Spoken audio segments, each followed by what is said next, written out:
that was a little sneak peek of what we're here to talk about today is the Commissary project and some things going on in Warm Springs. I'm having the opportunity to visit and meet a lot of folks. This is such an inspiring way to end the day. It's about innovation and resilience and community building and partnerships. And I want to read a little something before we start from Reservation Economics, Capitalism, that Dustin told me about when I visited. And it says, one of the most important and potentially powerful goals of tribal economic development is to create functioning reservation economies. An integrated and diverse community of tribally and privately owned large and small business is the best method to ensure that consumerism and business will occur in those communities. So super excited to be here and talk a little bit about this with you all.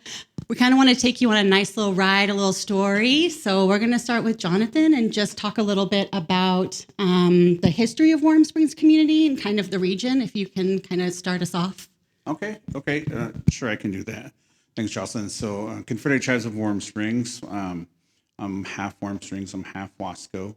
We have 3 tribes down there. We have Warm Springs, Wasco, and we have the Paiute tribe.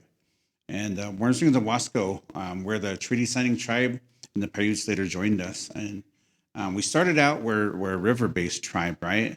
And we started out, we lived along the river. We had everything that we needed on the river. And then, of course, the settlers came in and needed to remove us, take us to the reservation. So we signed a treaty with them, reserving all our off-reservation rights, reserving our way of life, and saying, okay, we'll cede this land to you if for peace for both sides, so that we can coexist. And so we've been there at the Warm Springs Indian Reservation since 1855, and we signed that document with the United States government. And we've been there for a while. We've been through a long time through boarding schools. Our grandparents had to suffer through boarding schools. Went through that system, suffered the abuse of boarding schools and all the things that happened, and we're still trying to recover from those things. We've had, we suffered things like the Allotment Act, things where they talk about trust responsibilities and how those things impact us now is because of the Allotment Act, and how they decided we had too much land, even though they put us on reservations, and so they said, we want more. So there's too much of us coming over. So they got this Allotment Act, right? And they signed it into law and says, okay, we're going to give each of you families 160 acres. And anything that's left of that, we're going to take that land. So we're going to make you all farmers, forget how you lived, and we're going to turn you into farmers.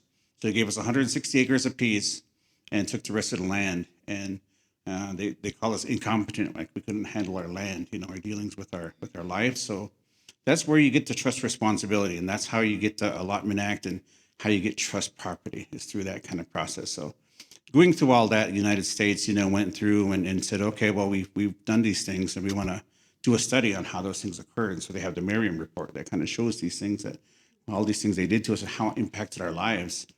And so they reversed that, and they said, okay, the tribes should form their own governments. They should go out and form their own constitutions and go out and do these things, but they didn't allow us to do it on our own. They kind of did a cookie cutter approach. And so we're still trying to refine those things to this day, and economic development is one of those things.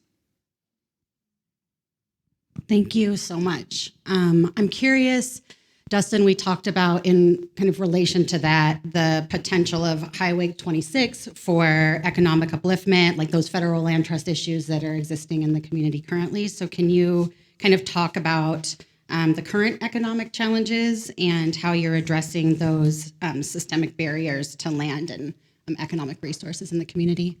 Yeah, sure. So kind of like Jonathan had kind of touched off of there, a lot of our regulations and everything that we are today was established by the United States government through the Bureau of Indian Affairs, that's under the Department of Interior. And they pretty much established everything for us and said, here you guys go. This is how you're going to be good Indians. And so these regulations that we are currently being held up on, essentially, is just really, really huge. So we talk about, like Jocelyn mentioned, with Highway 26, which is a massive, massive artery. Everybody from the other side of the mountain is coming over here to enjoy this beautiful Central Oregon. And we are at the gateway of Central Oregon, and we are not even allowed to benefit from that. So like ODOT, for example, we signed a contract with them, and it wasn't us, it was kind of previous generations, but they control everything 50 feet away from the highway on each side of the highway. So signage, development, we're talking about everything. They control it all. And we are really not there. We're not allowed to have any say-so, and we have to go through some hurdles just to make something happen, which is completely a hindrance, because out here on the outside, if you look at Madras all the way down here, you have signage everywhere. And ODOT only has like so much off the side of the road, maybe the shoulder of the road, and they control that. But then they work with the cities to ensure that development is happening, nothing's hindering the economic progress. That's not the case in the reservation. And ODOT has stepped back, kind of saying that they're doing everything they can, and nothing what they're doing is hindering us, when in fact it's the opposite. And so we're kind of working through those struggles right now. But in terms of what that can mean for us is if we have good signage, if we have development right next to the road where you have 16,000 plus cars coming during the busy times of the weekends during the summer, that's opportunity for our businesses to. This keeps going in and out. I don't know. Could be going dead. Anyway, it's opportunity. It's the ability to reach out and do something when we've been held back since 1855, and that's where 26 could be huge, and then developing businesses along through there is also huge for us. Because that's they're talking about where your consumers are and how to get to them. So the reservations, I guess a couple things if we got time, so there's our internet, for example, is very, very poor, to say the least. We have CenturyLink, which controls a lot of it, but they're getting subsidies and they're supposed to be providing internet, but they really don't. They have like 100 customers on the reservation, where we have our own internet provider, but they're completely handicapped and they're not allowed to do everything they possibly could because CenturyLink has control.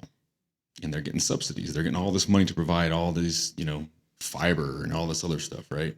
That Bend and Redmond and everywhere else has. So you have certain folks that make incredible, like the Tananawood over there. That's from Warm Springs. They represent a lot of our people. They have a lot of different goods from a lot of different artists. They can't sell online, a lot of them, because we don't have internet. But internet would be huge, right? Everywhere else you got it, except for there. And it's spotty in different areas. So, there's just a few things. A lot of things, unfortunately. What I loved when we were talking before, when we first met, Chris, you had some really incredible kind of statistics that stuck with me. If you stopped every 20 cars, how much money and people that would mean to come into the area. So can you share a little bit about just what that would mean to the community? Absolutely. So when we were planning this commissary project, we thought about that. How many cars actually drive up and down Highway 26 every day? So we, of course, went to ODOT and figured out that there's 8,866 cars a day per 2021 stats, right? And one of the things we're doing at the commissary site is we're putting public restrooms. So all of you who drive back and forth to Portland and here, you'll have a place to go other than government camp. So if you stop, and I see someone who looks very happy about that over there. But so what that means is that 1 out of every 20 cars has to stop and use the facilities. We get 440-ish cars, right? Which would be wonderful. We could use that because those businesses that we intend to start in the commissary will need customers, right? And we wish, like Dustin said, to be sort of a gateway to Central Oregon, a place where there can be this intertwining of social and economic relations, where people who are driving through will stop in Warm Springs and learn something about the community, and also spend some of your hard-earned dollars in Warm Springs so that we can then circulate the money around that community. And we know that circulating money in the community, especially for communities of color, is so critical. The numbers are, iffy, but for every $100 spent locally, roughly $68 stays in the local economy, compared to when you spend on Amazon or you spend somewhere else, only $43 comes back into the community. So ensuring that that's something that continues is really, really important. And Jocelyn, may I add a few stats? I'm the stat guy, kind of. Please. So you may be familiar, I'm looking around the room right now, but you've ever heard of Implan before? Anyone? It has to do, there's a lot of like this kind of right now. Within Implan, it's basically a tool where you can study the economy of a place to determine what sectors exist there. And in Implan, there are 536 sectors in the overall economy, and Warm Springs is self-sufficient in 2% of those, right? So like 11 sectors. So we need to figure out a way to get more kinds of business into Warm Springs. There's roughly a 40% real unemployment rate too, because there aren't those businesses in the community. There's only 14 retail businesses, brick and mortar businesses in the community. And much of that has to do with things that Jonathan and Dustin were talking about, that access to land. It's really difficult to access land because it's trust land, and there's all kinds of processes that one must go through in order to get that land. If it takes you 3 to 5 years just to access land, to open up your business, to build, do you really want to do that? And let's also remember that this is a place where the water infrastructure is severely challenged. You may have seen this in the news. There's 200, I don't know, Jonathan knows the number better than Dustin or I probably, $200+ million in water infrastructure repairs that need to happen. So who wants to start a business in a place where you don't have reliable water, drinking water or otherwise? There's bacteria in the water. There's these kinds of challenges. I don't mean to paint too bleak a picture, because there's a plus side. There's always a plus side. Yeah, I mean, the innovation coming out of that and of there is when you drive through and you get to spend a little time. I mean, you can feel it. It's incredible. And I want to ask a little more, Jonathan. You have such a duality in who you are as a business owner, and then who you are also to the community. So I'm wondering if you could kind of share a little bit more of your personal story of as a business owner, and then Sure, I can do that. Yeah. So I started my business in 2000. I was going to be a fisheries manager. I worked for Oregon Department of Fish and Wildlife for a while. I got hurt on the job, right? And I injured my back. I broke it in like 3 spots, 3 vertebrae. And so I couldn't continue that work anymore. So I went through voc rehab, got retrained, and I looked at the return on investment, and windshield repair was right up there. I mean, you could spend 50 cents and get $50 back. That sounded pretty good to me. So,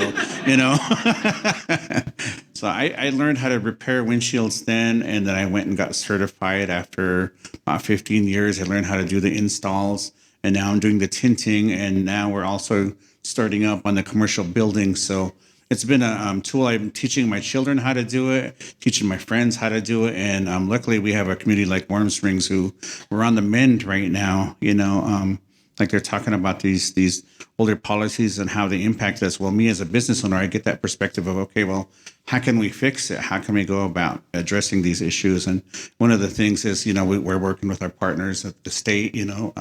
State of Oregon has really helped us out. Business Oregon, they helped us out with water infrastructure funding. So that was a really, really huge thing. They helped us out with money to get that whole thing started. And I just recently testified for Congress to get some help as well for our water infrastructure. So I know it's really hard and challenging for our businesses when it comes to potable water, and you're trying to serve food, or you're trying to serve some product and you don't have potable water. So I think bringing that perspective of being a small business owner into leadership, I think is a really important component. Thank you so much.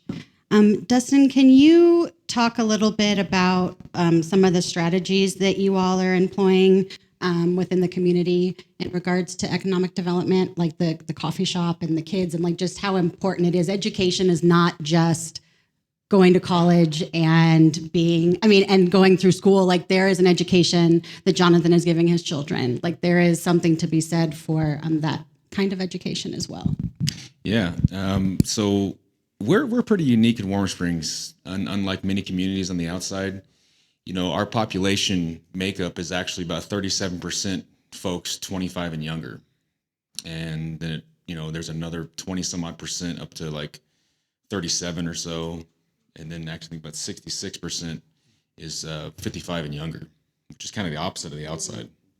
So we actually have an amazing amount of opportunity in the younger populations if we turn around and we educate them and we give them opportunities to learn all these valuable skills. When you look at the outside, people growing up, they can go work at Starbucks, they can go work at Safeway, they can go work, name, 253 different businesses where entry-level positions can happen here. We don't get that in Warm Springs. And because we're so isolated, it makes it very difficult. So what we've been focusing on are a couple crucial programs, I think, with our IDA program, which is the individual development accounts. That's a savings match program. And there's education components within that where, they got to go through some classes, some financial counseling, financial skills, and then they save so much money, and then we match it tax-free, no fees, and they could use that for a few assets. Education being our primary concern, and then business is another kind of big one. There's home and car too. But in doing this, we've realized just how much more was needed with the younger generations. And Chris has been so kind as to hear us out after a few years of bugging him, trying to find the grant money, because we're grant based. We're not a for-profit institution, so it's very tough at times. But to get enough funding to where we can turn around and work with high school students. And so we've stepped up and we've been teaching these financial skills classes at the high school level to our native students. And then we're also in the process of starting up a entrepreneurship club. Indian, it's called AIBL, American Indian Business Leaders. And that's going to be at Madras High School. And we already have 30 some odd kids, about 34, I think, that have already kind of signed up. They want to be part of it. You develop business plans, you do the elevator speech, and then you go to a kind of a national conference where native kids from all over meet and they talk about their businesses. They do this competition, and it's going to be in Las Vegas this year. So it's kind of scary on a few levels, I hope we bring everybody home. It's and nothing happens that's too crazy. But it's a very unique opportunity for native kids who, most of them, they never leave the reservation. I don't know what the percentage is, but there are kids who never leave. There's some who never leave the region, never leave the state, and it's really sad because there's so much to experience and so much you learn when you're out there. And that's a lot of what we're trying to do to help these kids understand and see the value of entrepreneurship and what it can mean to the community. Like Chris is saying, there's 14. I think it runs between 10 to 14, depending on the time of the year, the seasonality, and the unemployment also rises, especially in the wintertime when you don't have the summer jobs. So there's that. But if you could build this better base of entrepreneurs and then allow the kids to have the opportunities to learn, and then it's grown, it's exponential, right? And that's essentially what we're really trying to get at, is hitting the younger generations. No offense against us older generations, but the younger ones they're a little bit easier to deal with sometimes, even though they're kids, which is kind of weird to say. But there's just so much opportunity, and that's what we're really focused on, or part of what we're focused on. Hello. I'd like to build on that a little bit. Dustin didn't mention also that he operates a local business promotion program. He's our small business program manager. And in that program, we teach courses, workshops, one called Indianpreneurship, another called Co-Starters. And so we're teaching courses, facilitating courses with lots of great partners. I see Brad Addig from Foundry Collective back there too. Thanks, Brad, for helping train our staff on that. So we're teaching courses. We've provided workshops to about 250 people over the last 5 years. It's an incredibly entrepreneurial community. You wouldn't know it driving through. You see Madras, you see there's 300 businesses in Madras and 14 in Warm Springs. Well, Madras isn't some economic juggernaut, right? It's that in Warm Springs, opportunities are a little more difficult. When there was CARES Act funding for business in Warm Springs, Dustin managed that process, whereby community members applied for grants, and we got 561 people applying for small business grants. There's tons of entrepreneurial activity happening on the reservation, and we approved 527 of those, right? So 527 people got grants. 521 got the little $1,000 micro grants, and 6 people got the $7,000 grants. So there's a lot of entrepreneurial activity in Warm Springs, right? And we're trying as an organization to meet the needs of that entrepreneurial community. So there's these workshops that we do. Dustin's also doing small business coaching and counseling and business plan development. He's a little modest. He's not talking about all the things he does. And there's more, right? We're trying to do things around e-commerce, trying to get folks to develop websites and things like that. And we're also operating a workforce program, which we own a food cart and a cafe, right? We're training community members to work in businesses, because if there's only a few retails in your whole community, where do people get the experience to try to work in such businesses? When we surveyed the community in 2015, we surveyed 50 aspiring and existing business owners to find out what the barriers to business were, and they had a lot of things to say. They said, well, we don't have access to capital. It's hard to get bank loans being here on the reservation. We've tried to deal with that through our individual development account program, which Dustin mentioned. They said that we don't have any space, office space. We don't have retail space. There's no access to land. We're geographically remote. So we're trying to use the assets in the community, such as Highway 26, such as this building, the Commissary building, which we'll talk about in a second. It's unusual that a nonprofit organization takes a 127-year-old historic building and moves it to a new location next to the highway and puts retail space in it. And then next to that, we're building a food cart pod. We're putting a commercial kitchen next to that. We want to create this amazing community space that will meet some of the business needs of the community, be kind of a vanguard project in which it's the first of many. But we also want to create a community space that will enable people to feel more attached to and embedded in their community, right? And that as a gateway to Central Oregon, those passers through, you people in this room, hopefully, will have a chance to look at the reservation differently and to interact with people like Dustin and Jonathan and others, and to get a better sense of what that place is and form new connections with the reservation. Thank you both so much. The building is so dope. It's really, really beautiful. I didn't get to go inside, but just driving by and being able to see what they're creating and building together is really exciting. Jonathan, I want to go back to you as well. In talking about some of as you all are moving forward into this new way of being, and I don't know if it's a moving away from the shade tree economy or how and which do these things butt up against each other culturally, and then in this new kind of capitalist world that we're not. It's not new. I don't know why I said it's new. It's not new. But how do those two things kind of come into conflict with each other, and how are you as a community working together to kind of overcome those? Okay. So yeah, that's a great question. Thank you for that question. So the things that, and I wrote an article about this in Indian gaming, was how we have to walk in two worlds. One of our worlds is when we are created on this earth, we have to follow the big law. And the big law says that, when we were first created, the animals were out there and they could talk amongst each other. And they seen us here cold and pitiful. We didn't have anything to eat. We're cold, we're hungry, we're thirsty. These animals lined up, water's going to take care of us. Salmon will take care of us. They all step forward and says, we'll take care of the humans here. But in order for us to do that, you have to promise to make sure that you take care of us and you provide for it. And so that's our law, that's what we practice in our culture. And the ecosystem is a big part of that, protecting those.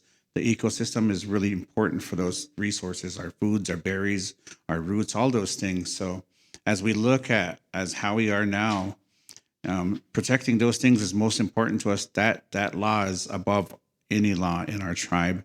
It's called the unwritten law. And so now as we approach the modern age, you look at, okay, now we have to walk in another world. We have to be self-sufficient. We have to go out and we have to take part and interact with the world that's surrounding us.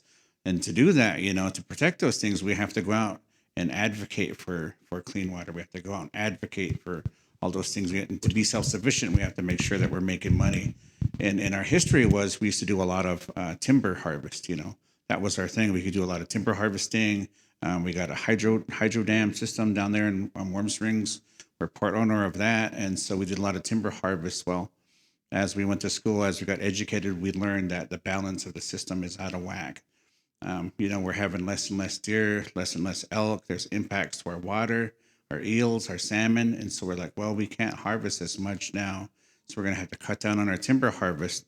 And so to change that, we have to be more renewable. We have to be more sustainable. And so that's kind of where we're at right now is that turning point of, okay, how do we function now and turn it from a agricultural timber harvest economy into a more sustainable natural economy? And that's kind of where we have organizations like the Community Action Team. I used to sit on their board of directors. I remember when Chris first came in and he was a brand new guy, and he was like, okay, we got these programs out here, and we got the IDA program. We got all these really good ideas, and he had so much energy, and it was really good to see, And so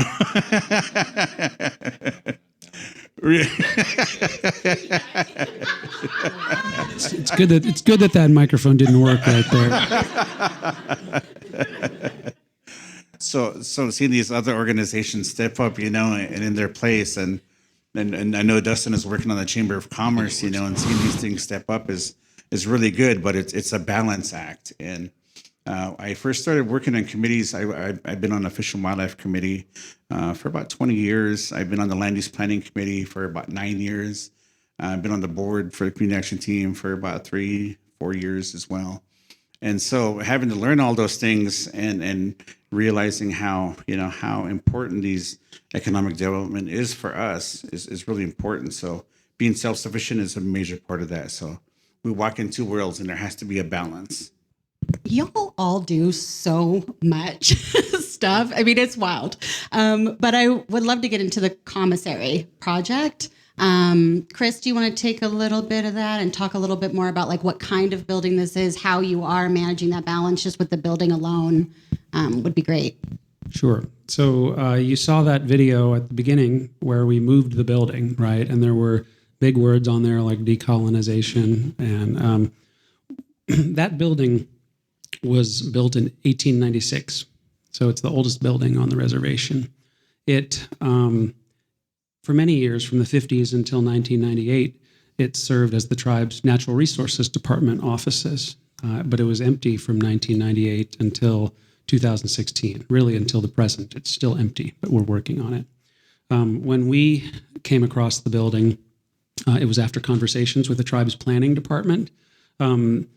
Lonnie Macy, the tribe's former planner, and Jonathan, man of all committees, he used to be on every committee, was on the land use committee as well back then. We had conversations with Jonathan, with Lonnie, and different folks at the tribes to think about where we could put a small business incubator. It turns out in 1976, the tribal council passed a resolution to preserve historic buildings on the reservation, even this particular building, which has a history that not all tribal members appreciate. It represents systems of oppression and dependence, right?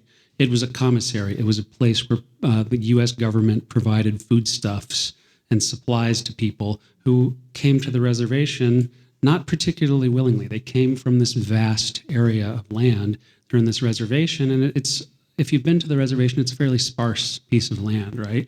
You can't really grow things there. Not many things do grow there. It's a hard place to be. But that building represents this system of dependence, right? So, but it's still a historic building, and the tribe wanted to preserve that building. It's on the historic preservation list. In the tribe's 2005 downtown plan, there was an idea that they wanted to move the commissary building. And in the tribe's 2014, I think it was, strategic infrastructure plan, the tribe wanted to have a small business incubator. So we said, we'll do all three. We'll preserve the building, we'll move the building, and we'll create a small business incubator. The building is a 4,977 square foot building, 2-story.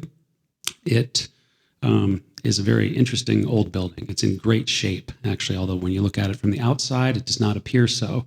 On the inside, it's beautiful, made in ways I can't really describe. Dustin could probably describe it better than I can, but it's beautiful, and you'll see it someday when you go in there and you shop at places like the Tenanowit store. Those folks that are sitting over there are going to have their own store, and that organization represents 180 plus tribal member artists, and they're going to be selling locally made artwork in that space, right? So stop frequently and go to the Tenanowit store and buy really cool original gifts. But so the tribe, there's this process whereby we had to work with tribal leaders to acquire this building. There's lots of hoops that you've got to jump through. We realized that there are water infrastructure issues on the site. We had an amazing architect work with us, and I was telling Jocelyn about this earlier. A group called Hacker Architects, a Portland-based architecture firm, which is a top 20 national firm. It happens that my college roommate worked there, and I called him up and said, "Hey, Garrett, you guys do pro bono work, right? Don't architects do that?" And he said, "I'll call you back." And it turns out that one of the principals in the business, his great-great-grandfather, was one of those people that, great-great-great-grandfather, was one of those people that participated in the movement of tribal members from the Columbia River onto the reservation way back in the day. And they're like, "We'll help you, and we'll do all the pro bono architectural work on this project." So Hacker has been with us all the way, and we've involved tribal members to work with Hacker so that it's a very native design, not just these guys from Portland, right?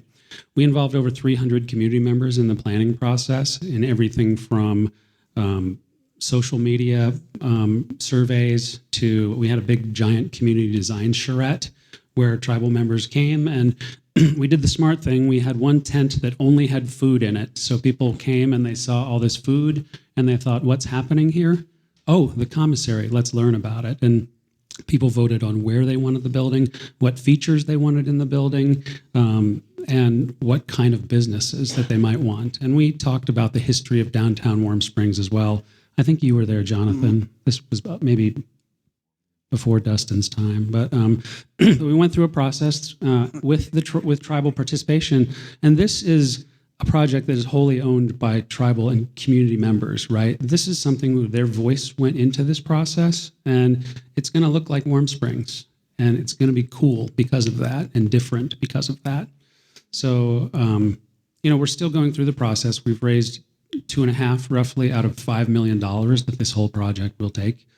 We had a little speed bump that we hit when the state Senate decided not to show up last year for 6 weeks, and we were positioned to get a $2.7 million grant at that particular time. It did not happen, and so we go back in the February special session so that we hope it does happen. So if you see your representatives, please talk to them and say, "Hey, support that Warm Springs project." We would really appreciate that. Let me pause for a second because I might be getting away from the question. Am I good still, Jocelyn? I don't know. Dustin is good. Don't ask him. We go back and forth sometimes. I mean, there's the boss, the worker relationship, and then so we're both veterans, and he's Army and I was Navy. So, and there's that clash. So, and then sometimes you just got to be like, turn the mic off, let everybody else come in. No, it was good. This is great. We're winding down on our story time. So I also want to pause for any sort of conversational. Anybody have any thoughts or questions or curiosities as we continue to walk through this?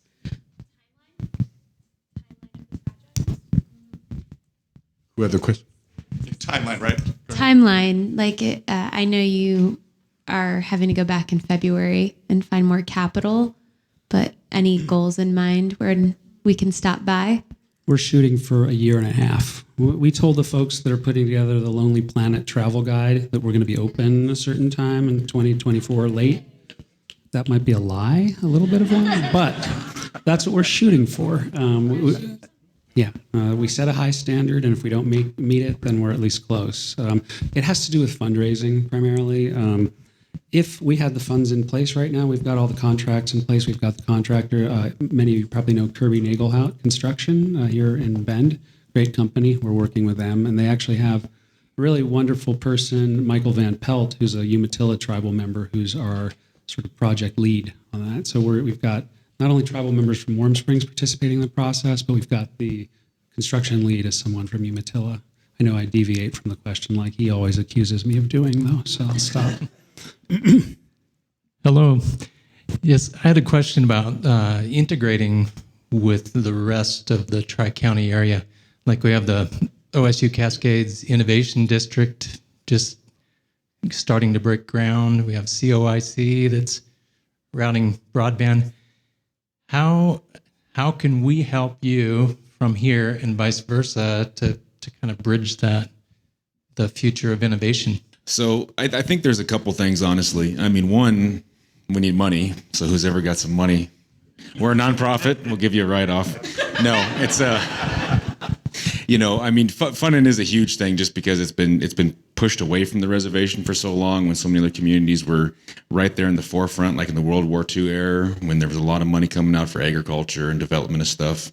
Okay, like Madras especially, they got a lot. But the other thing is just being able to partner and being open with folks from communities of color like Warm Springs. There just hasn't been the opportunities for our community to get out and really jump into entrepreneurship. And a lot of other communities have. And so I think, and we're in a great age right now. I think that times have just really changed and the people have changed with them, or they're starting to at least. And so to be open-minded and realize that, just because our skin's a little bit different and we see things slightly different, we're really trying to go after the same things. I mean, we care about the environment. We care about our families. We want the future to be something more than just no trees and smog. You look around at Central Oregon, it's beautiful. We want to keep it that way.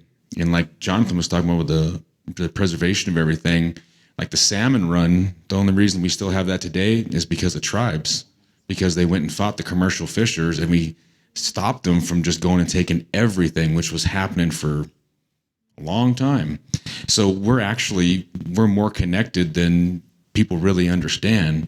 And so to be more open-minded and see that and then try to come out and have these conversations. I mean, there's a lot of us there that would love the opportunities to come down and work more with lots of other folks down here in all the different industries and all the sectors, because we really need that every sector. Like Chris was saying, there's only 2% that we actually fill the need for our community. I mean, it's insane. So to come out and learn and build the relationships would be really, really crucial for us. Yeah, I agree with Dustin. I think developing those relationships are huge. We finally appointed a new member for our representative on the COIC board. So I think as we go out and we look at these things and come on by once in a while. I don't know if you want to go down to the casino or you guys want to stop in. Canita's opening up next year. We're having a lot of things that are going to be happening, and so we're looking down the future and looking at all the things that are happening.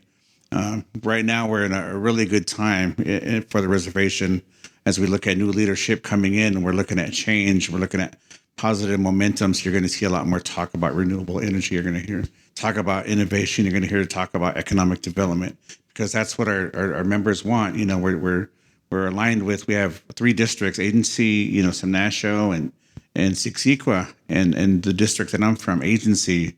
They're hardcore. They want to go full steam ahead at, let's go and let's start looking at economic development.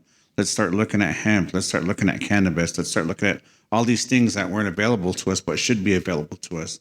So they're looking out there, and to do that, we're going to have to, we can't do it alone. And we haven't done all these other things alone, like restore salmon, water quality alone either.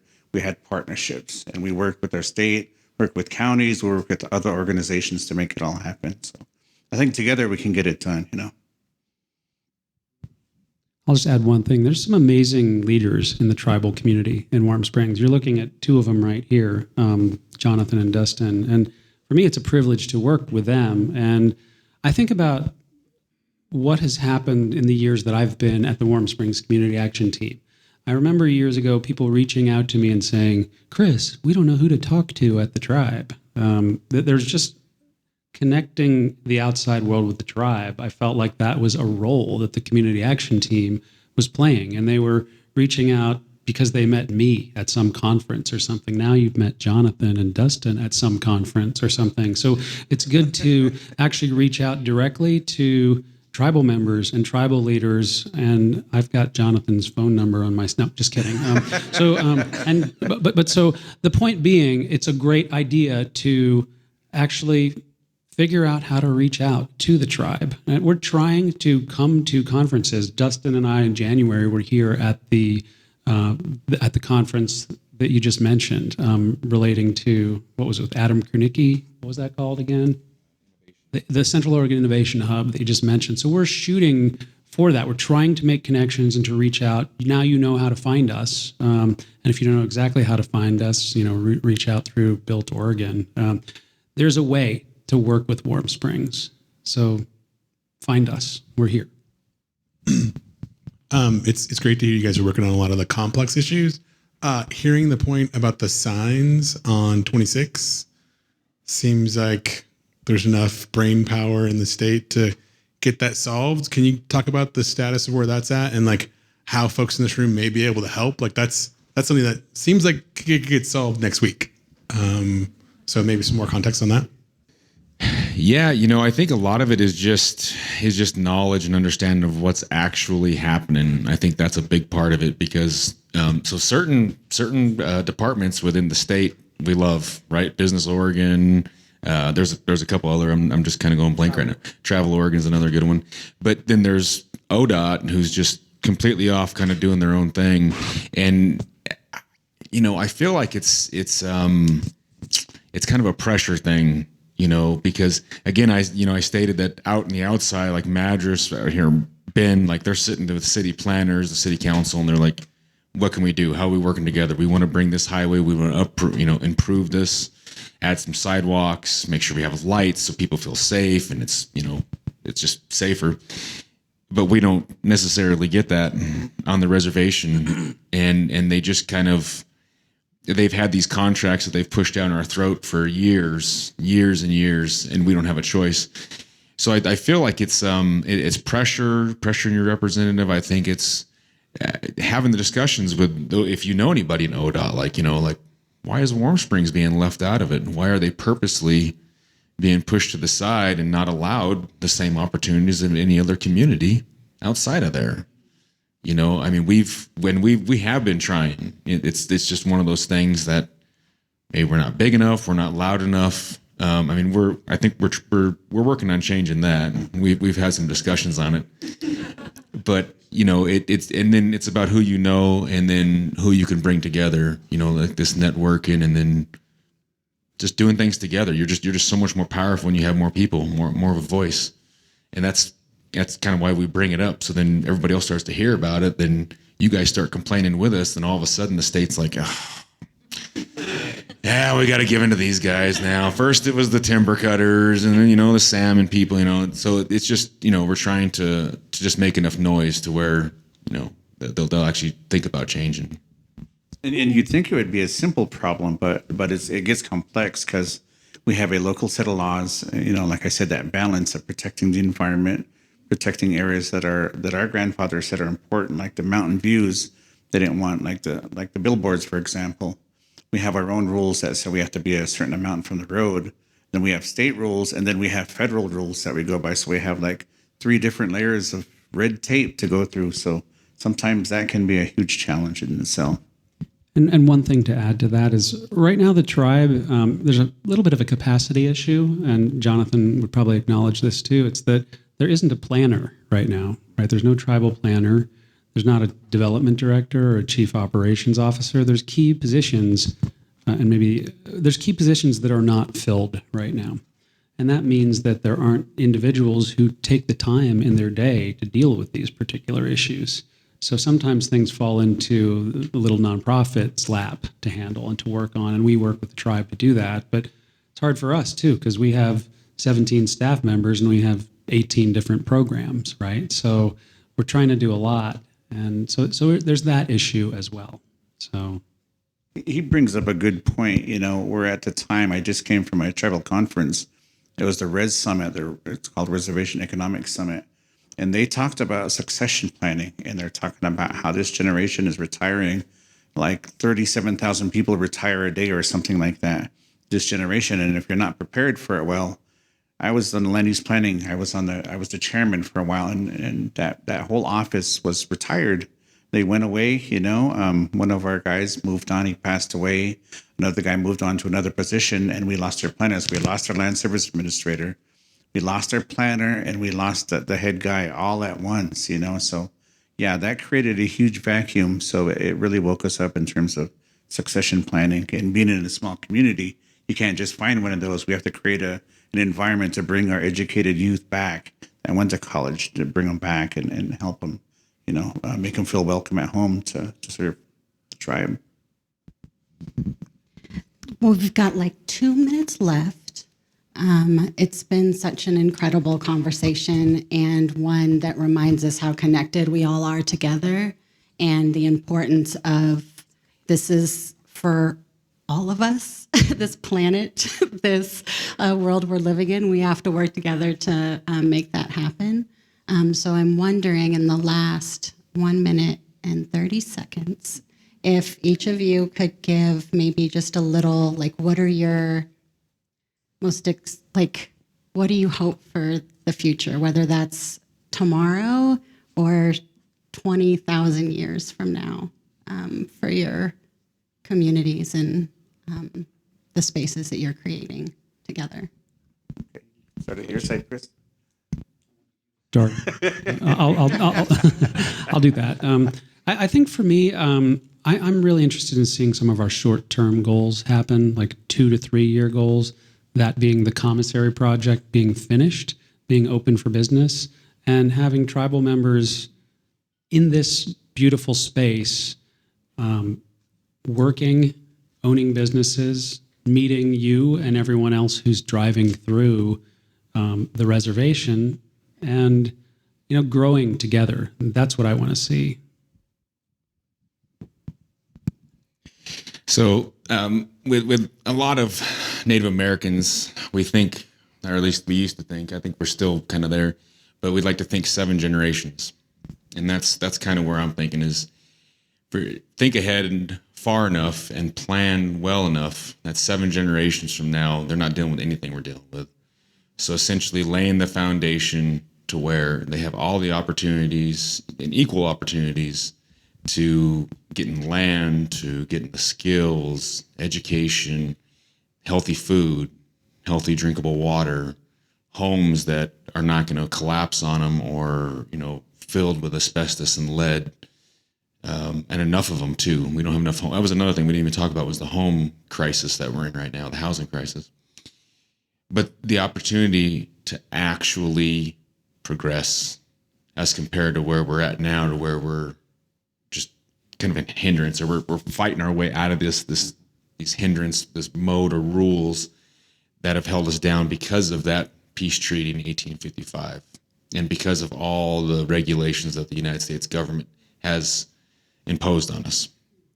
So equal opportunity, true equal opportunity for everybody to do whatever they want to do and not have to be held to the standards that the government decided for us. Thanks, Dustin. So yeah, I guess long-term vision, I see true tribal sovereignty.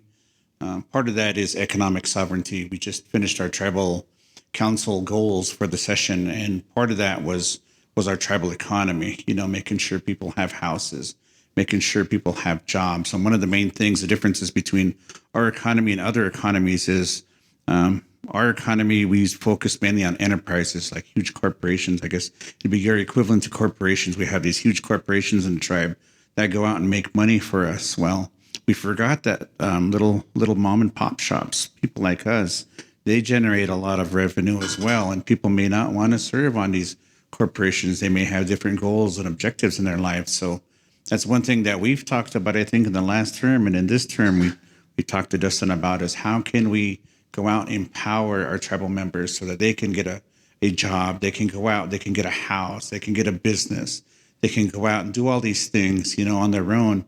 And so as we were developing our priorities, we talked about these conversations and we said, what does it look like in the future?